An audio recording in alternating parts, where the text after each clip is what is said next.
বছরের অবশ শিশু পর্যন্ত রাষ্ট্র তার চিকিৎসা, তার শিক্ষা, তার সব কিছুর দায়িত্ব পালন করবে ইনশাআল্লাহ। যারা জীবনময় রাষ্ট্রকে দিয়ে গেছেন, সমাজকে দিয়ে গেছেন, বয়স হয়ে গেছে ৬০-৬৫ বছর, তাদের পূর্ণ চিকিৎসার দায়িত্ব রাষ্ট্রকে নিতে হবে। এই ভালোবাসা কার জন্য? আল্লাহ তাআলার জন্য। হে আল্লাহ, তুমি আমাদের এই ভালোবাসাকে আমাদের এই জমিনের মানুষগুলোর জন্য কবুল করো। আমরা দুটি ভোট দেবো ইনশাআল্লাহ আগামী 12 তারিখ। ভোট দিবেন তো সবাই? ভোটের কেন্দ্রে আমাদেরকে সকাল সকালই যেতে হবে ইনশাআল্লাহ। কোন ছিল এসে ছু মেরে কারো ভোট যাতে নিয়ে যেতে না পারে, চোখ দুইটা সজাগ রাখতে হবে। পারবেন ইনশাআল্লাহ। 2 নম্বর, আমরা 54টি বছর দুঃখে দুঃখে এই জাতি বড় কষ্ট করেছি। বিশেষ করে 15.5 বছর এই জাতির উপর একটা ফ্যাসিস্ট শাসন এই জাতিকে খাবলে খামছে শেষ করে দিয়েছে।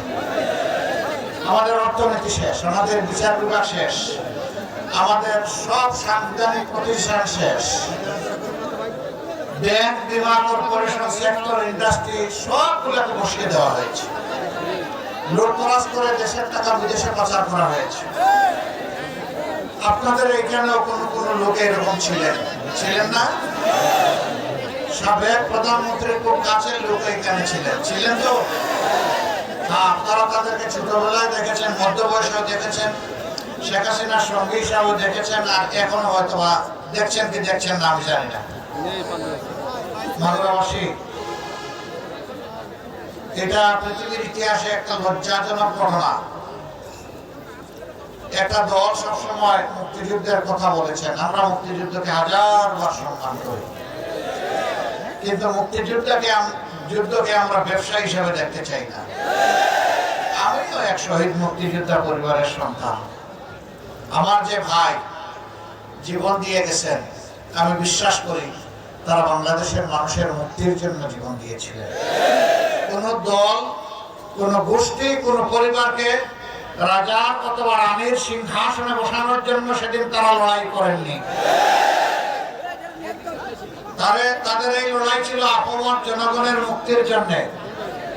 তৎকালীন পূর্ব পাকিস্তানের জনসংখ্যা ছিল 7.5 কোটি। এই 7.5 কোটি মানুষের মুক্তির জন্য তারা লড়াই করে জীবন দিয়েছেন। কিন্তু পরবর্তী পর্যায়ে শাসন ক্ষমতা যারা হাতে নিয়েছিলেন, তাদের থেকে শুরু করে 24 সালের 5 আগস্ট পর্যন্ত পর্যায়ক্রমে যারা দেশ শাসন করেছেন, কেউ জনগণের উপর সুবিচার করে নাই। কোন সরকার মুখে হাত দিয়ে বলতে পারবে না যে তারা দুর্নীতি থেকে মুক্ত ছিল। কেউ করেছে কম, কেউ করেছে বেশি, এবং দুর্নীতির বিভিন্ন লকব বিভিন্ন জনের আছে।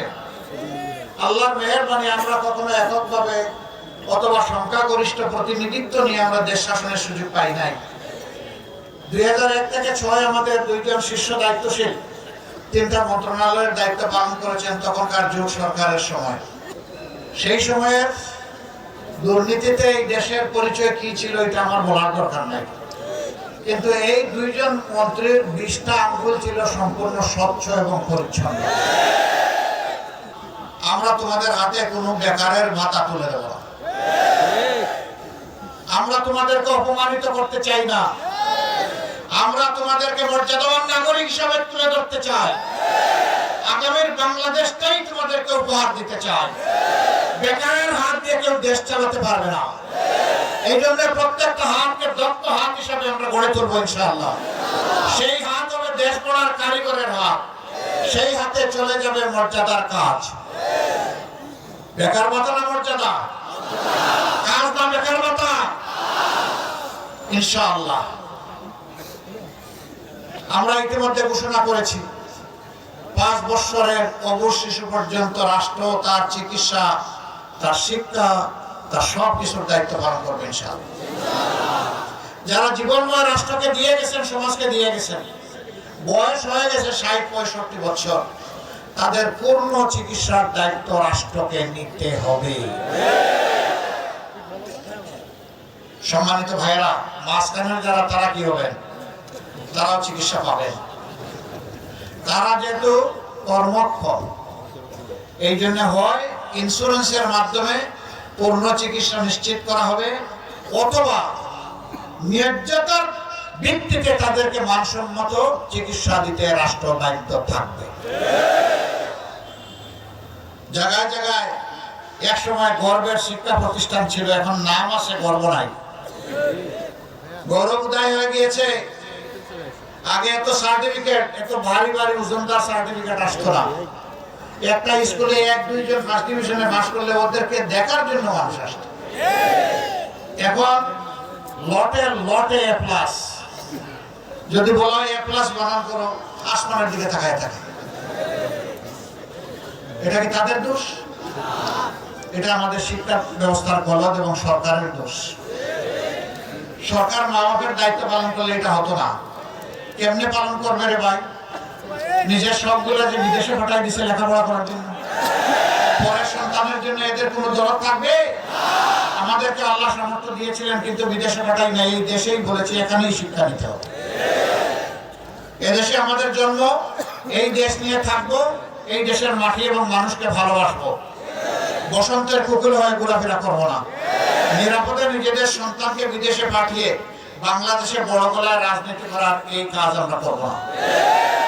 হ্যাঁ, কর্তব্যের খাতিরে লেখাপড়ার প্রয়োজনে পরবর্তী পর্যায়ে উচ্চশিক্ষার জন্য কেউ যদি যেতে চায়, তার জ্ঞানকে আরো পরিবৃদ্ধ করার জন্য রাষ্ট্রের সেখানে পৃষ্ঠপোষকতা নেই।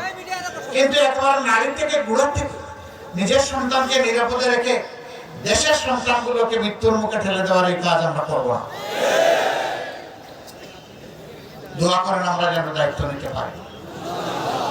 এই মাগুরারও অনেক সমস্যা আছে, আমাদের অঙ্গীকার একেবারে ক্লিয়ার।